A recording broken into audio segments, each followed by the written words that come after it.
I want to talk about how Christianity has been replaced by good morals. Nowadays, everybody under the sun calls themselves Christian, and their life doesn't really give much evidence for that. More like they're moral people. They consider themselves good people, therefore they want to go to heaven, so they trust in Christ, that He died for them and that He rose again. But that's as far as their relationship with Christ goes, and they just depend on being good people and believing in Christ to be their salvation. But Christianity is about discipleship. It's about serious discipleship, discipline. Disciple means discipline.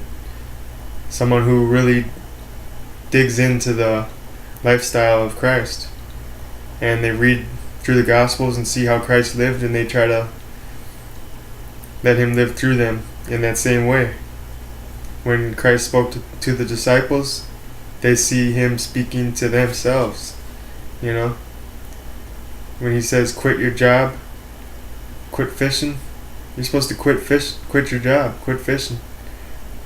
When He says, go out not knowing whither, go out not knowing whither, and win some souls. He says that we are to make disciples. We are to study the Scriptures. We are to examine ourselves constantly, daily crucifying ourselves, getting to know Him personally. And to know Him, you have to be pure. So yes, being good is the first step, but a lot of people stay in the first step. But the first step is knowing Christ, and then He makes you good. That's the real truth.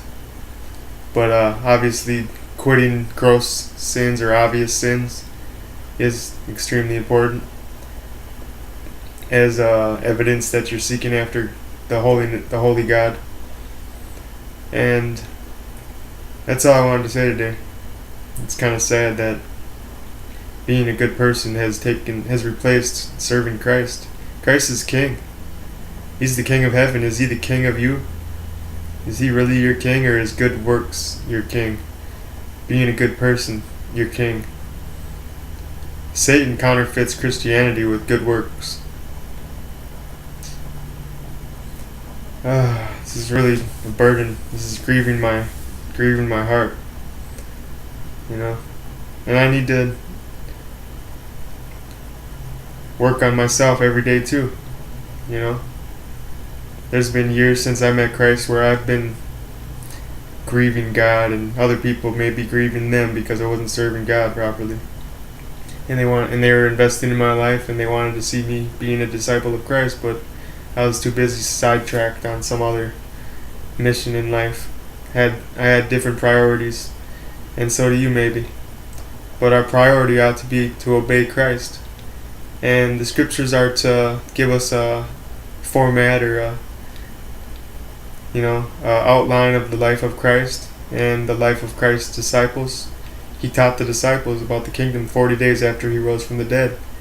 And they taught us through the epistles, through the letters, the book of Revelation. You can go throughout the whole Old Testament and read about Christ. And the Scriptures are important, but most importantly is being led by the Spirit. Is your relationship strong enough to where you can recognize the voice of God and be led by Him and have close fellowship with Him at all times? Whenever you want, you can call on Him and He'll answer. That's Christianity. Can He ask you to do favors for Him? To serve in His kingdom? That's Christianity.